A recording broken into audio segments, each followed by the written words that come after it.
쿠마 아도나이 베야푸츠 오예베카 베야누스 메사네카 미파네카. 여호와여 일어나사 주의 대적들을 흩으시고 주를 미워하는 자가 주 앞에서 도망하게 하소서. 샬롬, 생각하는 성경 홀리아미입니다.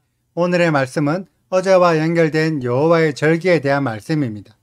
특히 나팔절과 대속죄일에 대한 설명인데 대부분의 교회들이 나팔절과 대속죄일을 잘 모르고 있습니다.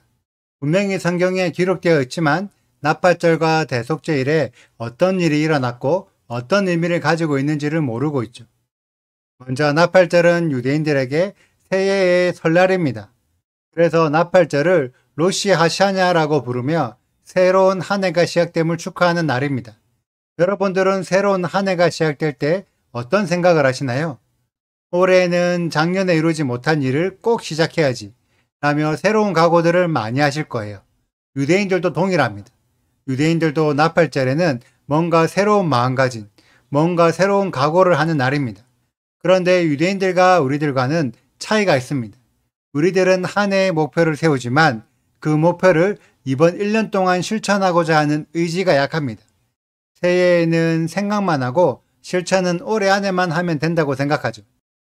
그런데 유대인들은 한 해의 목표를 위해 새로운 마음가짐을 다지는 것이 아닙니다. 유대인들이 나팔절에 새로운 각오를 하는 이유는 10일 뒤에 대속죄일이 있기 때문입니다. 이 개념이 잘 이해되지 않으실 거예요. 제가 다시 차근차근 설명해 드릴게요. 어제 말씀에서 배운 맥추절 또는 오순절에 이스라엘이 시내산에서 십계명을 배웠습니다. 그리고 모세를 통해 율법이 기록된 두 돌판을 받았죠. 그런데 과연 이스라엘 사람들이 율법을 잘 지켰을까요? 그러지 못했다는 것을 우리들은 성경을 통해 잘 알고 있습니다. 모세가 40일 동안 금식을 하고 성막의 설계도와 두 돌판을 받는 동안 땅에 있던 이스라엘 사람들은 아론과 함께 금송아지를 만들었습니다. 그리고 모세가 내려왔을 때 이스라엘 사람들이 금송아지를 섬기는 모습을 보고 화가 나서 들고 있던 두 돌판을 깨뜨려 버렸죠. 이스라엘 백성들은 시내산에서 하나님께 음성으로 십계명을 배웠지만 두 돌판이 깨어졌기 때문에 실체적인 율법을 받지 못했습니다. 그래서 모세가 다시 두 돌판을 만들어서 시내산으로 올라간 후 다시 40일 동안 금식을 하고 내려왔습니다. 이때 두 번째로 시내산에 올라간 시점이 엘룰월 1일, 여섯 번째 달 1일이고 40일 동안 금식한 후에 내려온 시점이 티슈리월 10일, 일곱 번째 달 10일 대속죄일입니다. 결국 대속죄일은 모세가 두 돌판을 가져온 날로 하나님께 실체적인 율법을 받은 날이며 이스라엘 백성들은 받은 율법대로 살겠다고 결단한 날입니다. 그런데 이스라엘 백성들은 그 전에 금송아지를 섬기는 등의 율법을 어기는 행동을 했습니다. 이 잘못된 행동을 반성하고 다시는 율법을 어기지 않겠다고 회개하는 시간이 필요한데 그 시간이 엘룰월 1일부터 티슈리월 10일까지의 40일, 모세가 다시 시내산으로 올라가서 두 번째 금식을 할 동안 땅에서는 이스라엘 백성들이 자신들의 잘못을 반성하고 회개하는 일들이 있었습니다. 이 40일의 시간이 큰 회개의 시간, 테슈바 기간입니다. 유대력으로 6월 1일부터 7월 10일 대속죄일, 욤키푸르까지 회개하는 시간이죠. 그리고 회개가 이루어졌을 때 모세가 두 번째 돌판을 가지고 내려온 것처럼 하나님께서 이스라엘 백성의 회개를 들으시고 두 번째 메시아를 이 땅으로 보내는 시간도 대속죄일입니다. 그래서 대속죄일에 회개한 자들이 두 번째 메시아를 영접할 수 있죠. 그리고 두 번째 메시아가 오심을 알리고 아직 회개하지 않는 이스라엘 백성들에게 남아있는 죄를 회개하라고 각성시키는 날이 티시리월 1일, 7월 1일의 나팔절입니다. 100번의 나팔을 불며 회개하지 못한 이스라엘 백성들을 깨우고 메시아의 오심을 알리기 때문에 나팔절을 나팔을 부는 절기 욤테루아라고 부릅니다. 앞부분에 이스라엘 백성들이 한 해의 시작에 새로운 마음가짐, 새로운 각오를 한다고 설명드렸는데 이때의 각오가 메시아께서 곧 오신다고 생각하여 남아있는 10일 동안 더욱 철저하게 회개하고 율법대로 살겠다고 결단하는 각오입니다. 그래서 유대인들은 7월 1일부터 7월 10일까지 두렵고 떨림으로 메시아를 기다리는 야밈 노라임, 두려운 날들이라는 시간을 보내며 철저한 회개와 율법에 순종하겠다는 결단을 합니다. 이렇게 회개하고 결단한 자들이 메시아를 만날 수 있는 거죠. 물론 이런 세부적인 기록들은 오늘의 말씀에 기록되지 않았습니다. 다만 24절을 보면 나팔절에 안식을 하며 나팔을 불어서 기념해라고 기록되어 있습니다. 성경에 이렇게 기록이 되어 있으면 성경을 읽는 우리들은 왜 나팔을 불어야지, 무엇을 기념해야 할까를 생각해 봐야 하는 거죠. 그리고 27절에는 대속죄일의 성회를 열어 스스로 괴롭게 하며 여호와 앞에서 속죄할 것이 기록되어 있습니다.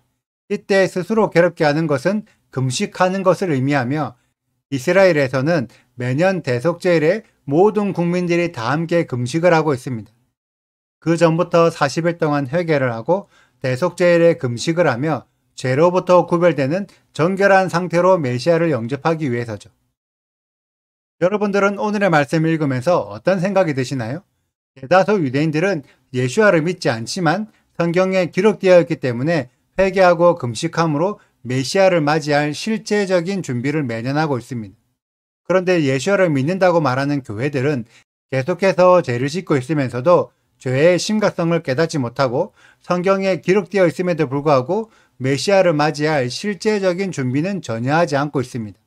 그냥 예수와를 믿기만 하면 알아서 오셔서 알아서 구원하시는 거지 언제 오시고 어떻게 구원하시는지는 관심이 없는 거죠. 이것이 어제 말했던 모압과 암몬의 삶입니다. 예수와는 이스라엘에 오시기 때문에 이스라엘에 포함되지 않는 모압과 암몬은 예수와께서 언제 오시는지 관심도 없고 알 필요도 없는 거죠. 제가 홀리아미 가족분들에게 주일을 지키지 말고 샤밧을 지키라고 강요한 적이 없습니다. 샤밧은 하나님께서 허락하신 자들에게 열리는 것이지 내가 샤밧을 지키고 싶다고 해서 억지로 지킬 수 있는 것이 아니라고 생각합니다.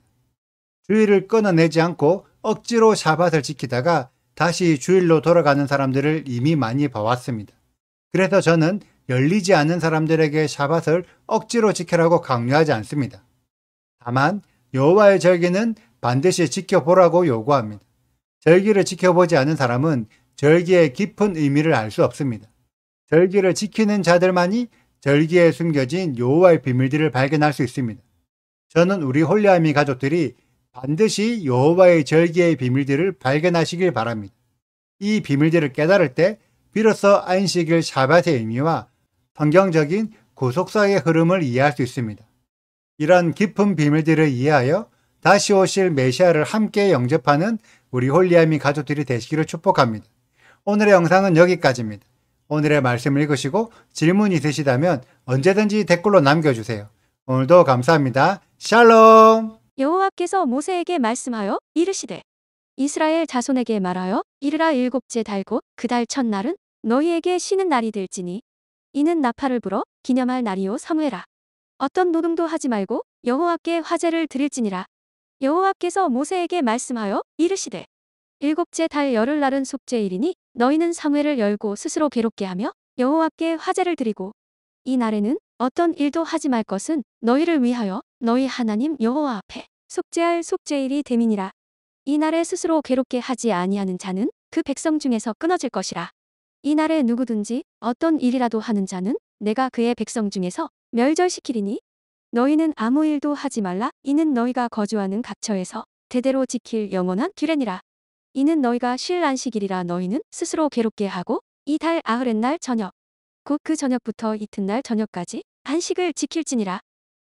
구독과 좋아요를 눌러주세요. 그리고 알림 설정도 해주시고요. 그리고 하트도 꼭 눌러주세요. 슈바 아도나이 리베보트 알레페 이스라엘 여호와여 이스라엘 천만인에게로 돌아오소서.